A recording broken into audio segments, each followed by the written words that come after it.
जय हिंद, वंदे मातरम। साथियों, स्वागत है आप सभी का हमारे YouTube channel online teaching with Kaushal में। साथियों, आज की इस क्लास में मैं आप लोगों के लिए लेके आया हूं उत्तर प्रदेश पुलिस कांस्टेबल भर्ती परीक्षा, जिसका पेपर 28 जून 2018 की प्रथम पाली में हुआ था। इसका पूरा का पूरा सोल्यूशन मैं आज की इस क्लास में लेके आया हूँ। तो साथियों, वीडियो को बिना स्किप किए अंत तक जरूर देखें ताकि आप ये सभी क्वेश्चन बहुत ही अच्छे ढंग से कर सकें। साथियों, अगर आपने अभी तक मेरे चैनल को सब्सक्राइब नहीं किया है तो मेरे चैनल को जरूर सब्सक्राइब करें ताकि आने वाला अगला वीडियो सबसे पहले आपके पास पहुंच सके। तो साथियों, आज सबसे पहले हम लोग करेंगे किसके, अपने जीके के प्रश्न करेंगे। साथियों, तो चलिए आज स्टार्ट करते हैं हम लोग सबसे पहले अपने सामान्य ज्ञान के प्रश्न। इसमें हमारा प्रश्न नंबर 1 क्या है? किस भारतीय राज्य ने वर्ष 2016 और 17 में भारत में उत्पादित चीनी का 1/3 से अधिक हिस्सा उत्पादन किया था? भारत का वह कौन सा राज्य है जिसने 1/3 चीनी हिस्सा का चीनी जो है ना उत्पादन की थी? तो वह कौन सा राज्य है? तो वह कौन सा है? Uttar Pradesh. Option number B हमारा राइट आंसर हो जाएगा, उत्तर प्रदेश। उत्तर प्रदेश ने 8.77 मिलियन टन चीनी का उत्पादन किया था। इसके बाद हमारा अगला प्रश्न क्या है साथियों? प्रश्न नंबर 2 हमारा क्या हो जाएगा? भारत के संविधान के मूल दस्तावेजों को ... द्वारा हाथों से लिखा गया है। भारत का जो मूल संविधान है वह अपने हाथों से किसने लिखा है? आप सभी को पता किसने? प्रेम बिहारी नारायण रायजादा जी के द्वारा लिखा गया है। किसके द्वारा? प्रेम बिहारी नारायण रायजादा जी के द्वारा अपने मूल हाथों में अपने हाथों से द्वारा लिखा गया है। हमारा अगला प्रश्न क्या है? प्रश्न नंबर 3, विटामिन B7 का रासायनिक नाम क्या है? जो विटामिन B7 है इसका रासायनिक नाम क्या हो जाएगा? तो क्या हो जाएगा? बायोटिन। ऑप्शन नंबर बी हमारा राइट आंसर हो जाएगा। साथियों, विटामिन B7 का नाम बायोटिन हो जाएगा। हमारा अगला प्रश्न क्या है साथियों? प्रश्न नंबर 4, हॉकी दिग्गज मेजर ध्यानचंद जी का जन्म कब हुआ था? हॉकी के प्लेयर मेजर ध्यानचंद जी हैं, इनका जन्म कहाँ हुआ था? तो आपसे पता कहाँ हुआ था? इलाहाबाद में हुआ था। इनका जन्म इलाहाबाद में हुआ था। ऑप्शन नंबर डी हमारा राइट आंसर हो जाएगा, इलाहाबाद। इनके ही जन्म किनके? मेजर ध्यानचंद जी के ही जन्म पर 29 अगस्त को 29 अगस्त को राष्ट्रीय खेल दिवस के रूप में मनाया जाता है। हमारा अगला प्रश्न क्या है साथियों? प्रश्न नंबर 5, मुंशी प्रेमचंद का जन्म कहाँ हुआ था? जो मुंशी प्रेमचंद जी हैं इनका जन्म कहाँ हुआ था? तो कहाँ हुआ था? वाराणसी में हुआ था। ऑप्शन नंबर डी हमारा राइट आंसर होगा, वाराणसी। हमारा अगला प्रश्न क्या है साथियों? प्रश्न नंबर 6, निम्नलिखित में से कौन सा उत्तर प्रदेश का सबसे पुराना विश्वविद्यालय है? यूपी का सबसे पुराना विश्वविद्यालय कौन सा है? तो कौन सा है? इलाहाबाद विश्वविद्यालय। इलाहाबाद विश्वविद्यालय। ऑप्शन नंबर डी हमारा राइट आंसर हो जाएगा। इसकी स्थापना 23 सितंबर कब? 23 सितंबर 1887 में हुई थी। कब? 23 सितंबर 1887 में हुई थी। इलाहाबाद जो विश्वविद्यालय, इसे पूर्व का ऑक्सफोर्ड भी कहा जाता है। हमारा अगला प्रश्न क्या साथियों? प्रश्न नंबर 7, उत्तर प्रदेश के किस शहर को पूर्व का ग्रास के नाम से जाना जाता है? यूपी का ऐसा कौन सा शहर है जिसे पूर्व के ग्रास के नाम से जाना जाता है? तो कौन सा है? कन्नौज। ऑप्शन नंबर डी हमारा राइट आंसर रहेगा। कन्नौज को पूर्व के ग्रास के नाम से जाना जाता है। और कन्नौज इत्र उद्योग के लिए बहुत ही प्रसिद्ध, किसके? इत्र उद्योग के लिए बहुत ही प्रसिद्ध जिला है। हमारा अगला प्रश्न क्या है? प्रश्न नंबर 8, किस पड़ोसी देश को land of the thunder dragon कहा जाता है? किस पड़ोसी देश को land of the thunder dragon कहा जाता है? तो किसे कहा जाता है? भूटान को कहा जाता है। ऑप्शन नंबर सी हमारा राइट आंसर हो जाएगा, भूटान। साथियों, इसके बाद हमारा अगला प्रश्न क्या हो जाएगा साथियों? प्रश्न नंबर 9 हमारा क्या हो जाएगा? वर्ष 2017 में काजुओ इशिगुरो को, जो काजुओ इशिगुरो हैं, इनको किस विद्या में नोबेल पुरस्कार मिला था? इनको किस विद्या के लिए नोबेल पुरस्कार दिया गया था? तो किसके लिए? साहित्य के लिए दिया गया था। ऑप्शन नंबर डी हमारा राइट आंसर हो जाएगा, साहित्य। इसके बाद हमारा अगला प्रश्न क्या है साथियों? प्रश्न नंबर 10, पाकिस्तानी सीनेट में विपक्ष की पहली महिला नेत्री कौन थी? जो पाकिस्तानी की सीनेट है उसमें विपक्ष की पहली महिला नेता का नाम क्या था? तो कौन थी? शेरी रहमान। ऑप्शन नंबर सी हो जाएगा, शेरी रहमान। ये 2018 में जो वहां का चुनाव हुआ था उसके बाद ये नेत्री बनी थी। हमारा अगला प्रश्न क्या है साथियों? प्रश्न नंबर 11, सीकर तकनीक के साथ भारत की क्रूज मिसाइल कौन सी है? सीकर तकनीक के साथ भारत की क्रूज मिसाइल का नाम बताइए।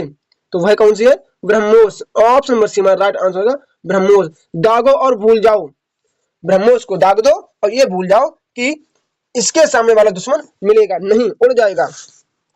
हमारा अगला प्रश्न क्या है साथियों, प्रश्न नंबर 12। भारत और पाकिस्तान के बीच कितनी परिसीमा ट्रेन चलती हैं? भारत और पाकिस्तान के बीच कितनी ट्रेनें चलती हैं? तो कितनी चलती हैं? 2 चलती हैं। कितनी? 2। कौन कौन सी हैं? एक तो है समझौता एक्सप्रेस। कौन सी? समझौता एक्सप्रेस। और एक थार एक्सप्रेस। 2 चलती हैं, एक थार और एक समझौता। इसके बाद हमारा अगला प्रश्न क्या है साथियों, प्रश्न नंबर 13। हाल ही में एक वैश्विक डाटा चोरी अपराध में किस कंपनी का नाम आया था? वैश्विक डाटा चोरी अपराध, जैसे आपने अपना आधार कार्ड लिंक किया, नंबर उड़ा दिया आपका, बैंक अकाउंट लिंक किया, नंबर उड़ा दिया आपका, तो कौन सा है? Cambridge Analytica. कैम्ब्रिज एनालिटिका हमारा राइट आंसर हो जाएगा। इसके बाद हमारा अगला प्रश्न क्या है, प्रश्न नंबर 14।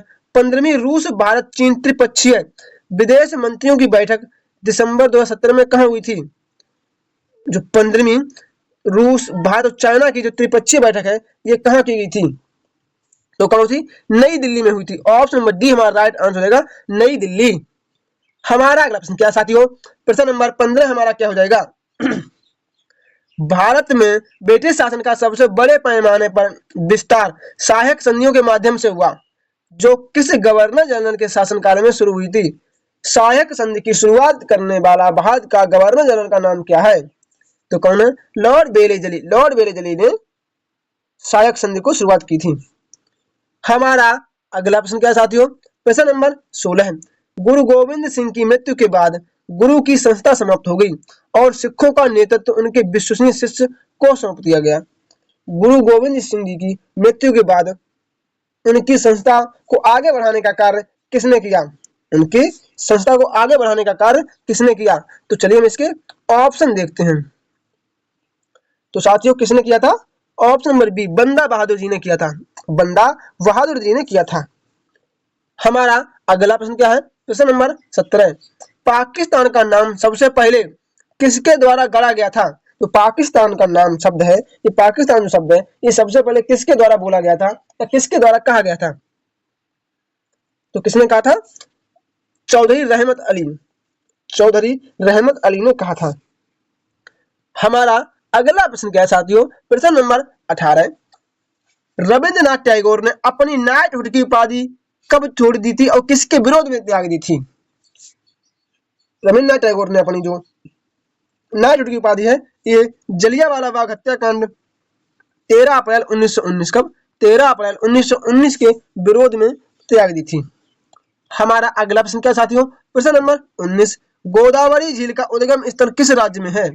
जो गोदावरी नदी है, इसका उद्गम स्थल कहां से होता है? तो कहां से होता है? महाराष्ट्र से होता है। महाराष्ट्र से जो है त्र्यंबकेश्वर की पहाड़ियां, इनसे होता है। हमारा अगला प्रश्न क्या है, प्रश्न नंबर 20। भारत की सबसे बड़ी मीठे पानी की झील कौन सी है? भारत की सबसे बड़ी मीठे पानी की झील के नाम से जानी जाती है कौन सी? बुलर झील। कौन सी? बुलर झील जानी जाती है। साथियों अगर आपने अभी भी मेरे चैनल को सब्सक्राइब नहीं किया है तो मेरे चैनल को जरूर सब्सक्राइब करें, लेकिन आने वाला अगला वीडियो सबसे पहले आपके पास पहुंच सके और आप अपने यूपी पुलिस की तैयारी में 4 चांद लगा सकें।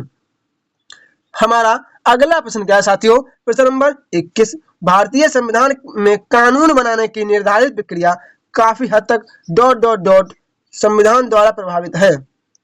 आप मुझे ये बताइए कि संविधान में संशोधन की प्रक्रिया कहां से ली गई है? बताइए। तो कहा नहीं, सॉरी, इसका क्या है? कानून बनाने, कानून के बारे में पूछ रहा है। तो कौन कानून किसने दिया? जापान। जापान से हमने कानून स्थापित करने की प्रक्रिया को धारण किया। कहां से? जापान से। हमारा अगला प्रश्न क्या साथियों, प्रश्न नंबर 22। शिक्षा का अधिकार आरटीई अधिनियम वर्ष 2000 भारत में संसद द्वारा अधिनियमित किया गया। आरटीआई देखिए साथियों, मैं आपको बता दूं, आरटीआई आई कितने नंबर पे आता है? आई कितने आता है? 9 पे आता है। तो 2009 से याद रखेंगे। सॉरी, ई कितने पे आता है? 5 पे आता है। सॉरी ये नहीं, यहाँ 2009 हमारा राइट आंसर रहेगा, 2009। हमारा अगला प्रश्न क्या है, प्रश्न नंबर 23। महाराजा सवाई जयसिंह ने एक खगोलीय वेधशाला स्थापित की। कहाँ स्थापित की? जो महाराजा सवाई सिंह है, इन्होंने खगोलीय वेधशाला का स्थापना कहाँ की? तो कहाँ? उज्जैन में की थी। ऑप्शन नंबर हो जाएगा उज्जैन, हमारा बिल्कुल सही आंसर हो जाएगा। इसके बाद हमारा अगला प्रश्न क्या हो जाएगा, question number 24, question number 24, universal टीकाकरण कार्यक्रम के रूप में केंद्रीय स्वास्थ्य मंत्रालय ने ... के विरुद्ध दोहरे संरक्षण के लिए एकल टीके का शुभारंभ किया। यूनिवर्सल टीका कार्यक्रम के द्वारा जो केंद्रीय स्वास्थ्य मंत्रालय है, इन्होंने दोहरे टीके के संरक्षण के लिए एकल टीके का शुभारंभ किया। क्या नाम है उनका? तो क्या हो जाएगा? Option number C, sorry option number A, खसरा और रुबेला, खसरा और रुबेला। हमारा अगला प्रश्न क्या साथियों? प्रश्न नंबर 25, वर्ष 2011 की जनगणना के अनुसार उत्तर प्रदेश के किस जिले की जनसंख्या सबसे ज्यादा है? 2011 की जनगणना के अनुसार यूपी का सर्वाधिक जनसंख्या वाला जिला कौन सा है? तो कौन सा? इलाहाबाद। हमारा राइट आंसर हो जाएगा ऑप्शन नंबर सी। हमारा अगला प्रश्न क्या है? प्रश्न नंबर 26, निम्नलिखित में से किस रियासत ने वर्ष 1947 में पाकिस्तान में मिलने की घोषणा की थी, लेकिन बाद में जनमत संग्रह के बाद इसे भारत में शामिल होने के लिए मजबूर होना पड़ा था? तो कौन से? जूनागढ़। जूनागढ़ का जो मालिक था वह कह रहा था हम पाकिस्तान में जाएंगे। हमारे सरदार वल्लभ भाई पटेल जी ने ऐसा कर दिया कि जाओगे कहां यहां से निकल के। हमारा अगला प्रश्न क्या है? प्रश्न नंबर 27, निम्नलिखित भारतीय राज्यों में से किसमें से कर्क रेखा नहीं गुजरती है? कर्क रेखा कहां से होकर नहीं गुजरती है? तो आपको पता है उत्तर प्रदेश से कर्क रेखा नहीं गुजरती है, उत्तर प्रदेश से नहीं गुजरती है। हमारा अगला प्रश्न क्या है? प्रश्न नंबर 28, निम्नलिखित भारतीय राज्यों में से किसमें द्विसदन विधानमंडल नहीं है? द्विसदन विधानमंडल इनमें से किसमें नहीं है? तो किसमें? तमिलनाडु में नहीं है। पहले थी लेकिन अब इसे समाप्त कर दिया गया है। हमारा अगला प्रश्न क्या है? प्रश्न नंबर 29, भारत की संविधान सभा की संघ शक्ति की समिति के अध्यक्ष कौन थे? संघ शक्ति की जो है समिति, इसके अध्यक्ष कौन थे? तो कौन थे?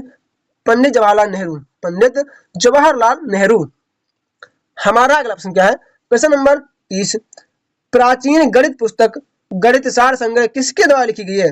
गणित सार संग्रह नामक पुस्तक ये किसने लिखी है? तो किसने लिखी है? महावीराचार्य, महावीराचार्य जी के द्वारा लिखी गई है। तो ऑप्शन नंबर बी हमारा राइट आंसर हो जाएगा। हमारा अगला प्रश्न क्या है? प्रश्न नंबर 31, किसने एक अंग्रेजी पुस्तक अनलैसिंग इंडिया लिखी है? अनलैसिंग इंडिया नामक पुस्तक किसके द्वारा लिखी गई है? तो किसने लिखी है? Veerappa Moily. Option number A हमारा राइट आंसर होगा बीरप्पा मोइली। इसके बाद हमारा अगला प्रश्न क्या है? प्रश्न नंबर 32, दिसंबर 2016 में भारतीय रेल ने आनंद विहार और किसके बीच पहली हमसफर ट्रेन की शुरुआत की थी? जो पहली हमसफर ट्रेन है ये आनंद विहार और किसके बीच चली थी? तो किसके बीच चली? गोरखपुर। किसके? गोरखपुर के बीच चली थी, गोरखपुर के बीच चली थी।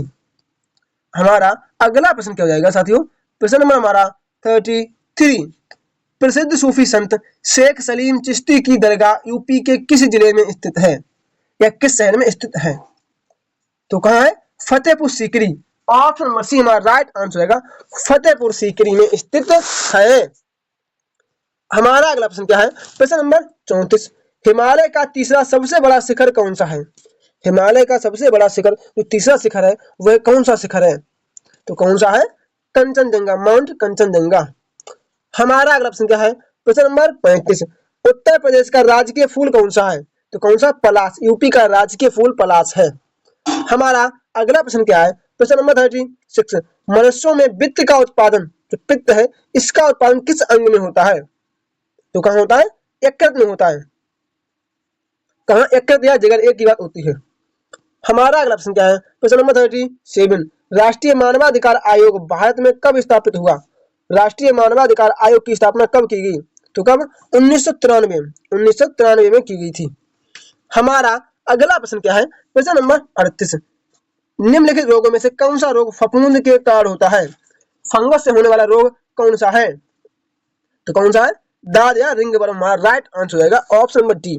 साथियों आप मुझे ये बताइए कि आपने इन जीके के प्रश्न में कितने क्वेश्चन सही किए हैं। साथियों अगर आपने अभी तक मेरे चैनल को सब्सक्राइब नहीं किया है तो मेरे चैनल को जरूर सब्सक्राइब करें ताकि आने वाला अगला वीडियो सबसे पहले आपके पास पहुंच सके और आप अपने यूपी पुलिस की तैयारी बहुत अच्छे ढंग से कर सकें। तो साथियों इसके बाद हम लोग करेंगे अपने हिंदी के प्रश्न। किसके? हिंदी के प्रश्न करेंगे। साथियों तो अब हम लोग करेंगे अपने सामान्य हिंदी के प्रश्न। इसमें हमारा प्रश्न नंबर 1 क्या है? अनिल और अनल का हमें सही अर्थ बताना है। तो जैसा कि आपको पता है अनिल का अर्थ क्या होता है, हवा। अनिल माने होता है हवा और अनल का अर्थ होता है क्या, आग। आग और हवा। तो ऑप्शन नंबर ए हमारा राइट आंसर हो जाएगा। अनिल का अर्थ होता है वायु और अनिल माने होता है अग्नि। ऑप्शन नंबर ए हमारा बिल्कुल राइट आंसर हो जाएगा। इसके बाद हमारा अगला प्रश्न क्या है, प्रश्न नंबर 40। पराजय में उपसर्ग है।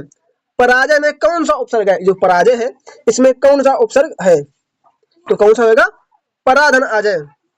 पराधन अजय हमारा राइट आंसर हो जाएगा। ऑप्शन नंबर सी हमारा बिल्कुल राइट आंसर हो जाएगा। हमारा अगला प्रश्न क्या है साथियों, प्रश्न नंबर 41। लिखावट में प्रत्यय है। जो लिखावट है इसमें किस प्रत्यय का प्रयोग किया गया है, तो किसका, आवट प्रत्यय। लिख धन आवट हमारा राइट आंसर हो जाएगा। इसके बाद हमारा अगला प्रश्न क्या है साथियों, प्रश्न नंबर 42। महोत्सव का संधि विच्छेद है। तो महोत्सव है इसका संधि विच्छेद क्या हो जाएगा, तो क्या हो जाएगा, महाधन उत्सव। ऑप्शन नंबर बी हमारा राइट आंसर हो जाएगा, महाधन उत्सव। हमारा अगला प्रश्न क्या है, प्रश्न नंबर 43। मैंने घर जाना था, इस वाक्य में अशुद्ध का पहचान कीजिए। मैंने नहीं, मुझे घर जाना था, या मुझे घर जाना था, तो ये सही हो जाता। ऑप्शन नंबर ए हमारा राइट आंसर हो जाएगा। हमारा अगला प्रश्न क्या है, प्रश्न नंबर 44। देशभक्ति में कौन सा समास है। जो देशभक्ति है इसमें कौन सा समास है, तो कौन सा हो जाएगा, ऑप्शन नंबर सी तत्पुरुष समास। देश के लिए भक्ति, देश के लिए भक्ति। हमारा अगला प्रश्न क्या हो जाएगा साथियों, प्रश्न नंबर 45 हमारा क्या हो जाएगा, 45। पुस्तक पढ़ी जाती है इसमें कौन सा वाच्य है। पुस्तक पढ़ी जाती है इसमें कौन सा वाच्य है, तो कौन सा इसमें कर्म वाच्य है। ऑप्शन नंबर बी हमारा राइट आंसर हो जाएगा, कर्म वाच्य। हमारा अगला प्रश्न क्या है, प्रश्न नंबर 46। निम्नलिखित में से अव्यय है, इनमें से कौन सा एक अव्यय शब्द है, तो कौन सा, और हमारा राइट आंसर हो जाएगा ऑप्शन नंबर डी, और। हमारा अगला प्रश्न क्या है, प्रश्न नंबर 47। हिंदी में पूर्ण विराम चिन्ह है, हिंदी का पूर्ण विराम चिन्ह कौन सा है, तो ऑप्शन नंबर सी होगा, इसे पूर्ण विराम कहते हैं। ये प्रश्नवाचक है, ये कौन सा है, विस्मयद्बोधक। हमारा अगला प्रश्न क्या है, प्रश्न नंबर 48। दूध का धुला होना मुहावरे का अर्थ क्या है। दूध का धुला होना इस मुहावरे का अर्थ क्या हो जाएगा, तो क्या हो जाएगा, निर्दोष होना। ऑप्शन नंबर ए हो जाएगा, निर्दोष होना। हमारा अगला प्रश्न क्या है, प्रश्न नंबर 7 हमारा हो जाएगा 49। जिसकी लाठी उसकी भैंस, लोकोक्ति का सही अर्थ क्या है। जिसकी लाठी उसकी भैंस, तो क्या शक्ति संपन्न आदमी अपना काम बना लेता है, क्या शक्ति संपन्न आदमी अपना काम बना लेता है। हमारा अगला प्रश्न क्या है, प्रश्न नंबर 50। वीर रस का स्थायी भाव है, वीर रस है इसका स्थायी भाव क्या हो जाएगा, तो क्या हो जाएगा, उत्साह। ऑप्शन नंबर डी हमारा राइट आंसर हो जाएगा, उत्साह। हमारा अगला प्रश्न क्या है, प्रश्न नंबर 51।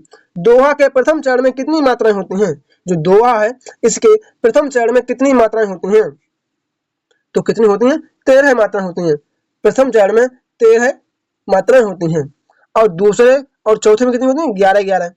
पहले और तीसरे में 13-13, दूसरे और चौथे में 11-11।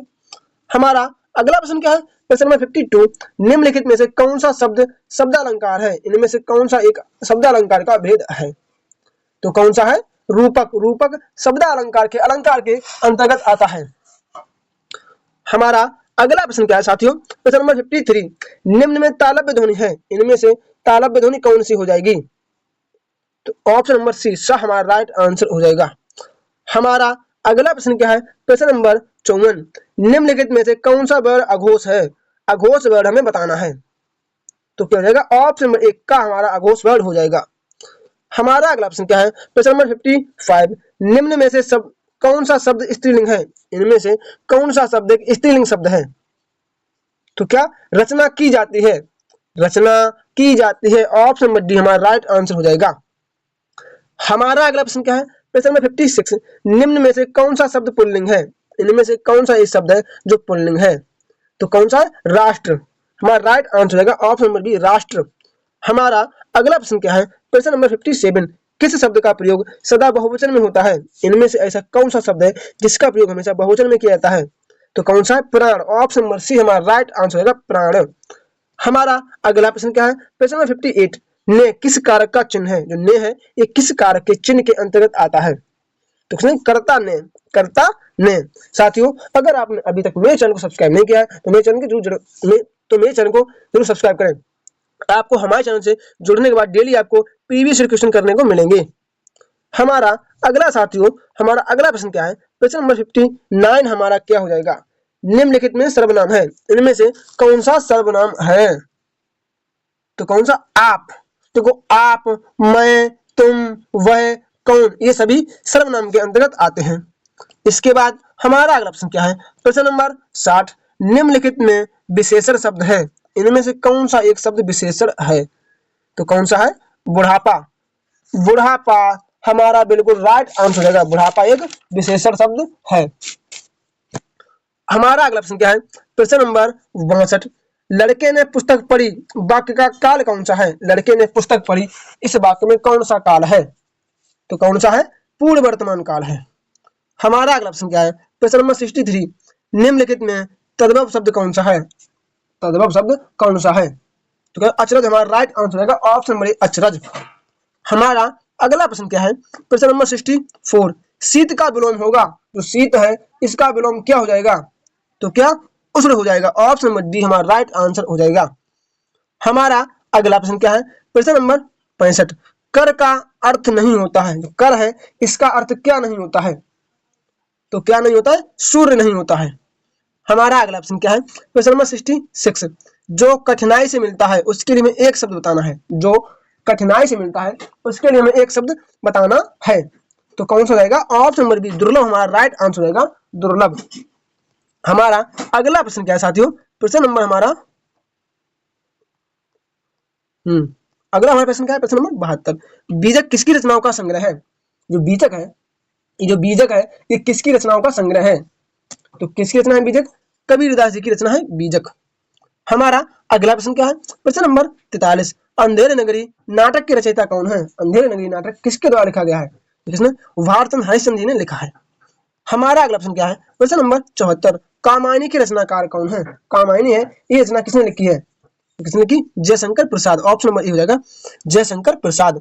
इसके बाद हमारा आज का अंतिम प्रश्न है ये 75 गोदान किसका उपन्यास है? ये आंसर, इस क्वेश्चन का आंसर आप सभी लोग मुझे मेरे कमेंट बॉक्स में कमेंट करके जरूर देंगे। तो आप लोग ये बताएंगे कि आज के जो 75 क्वेश्चन है इसमें से आपने कितने क्वेश्चन सही किए हैं।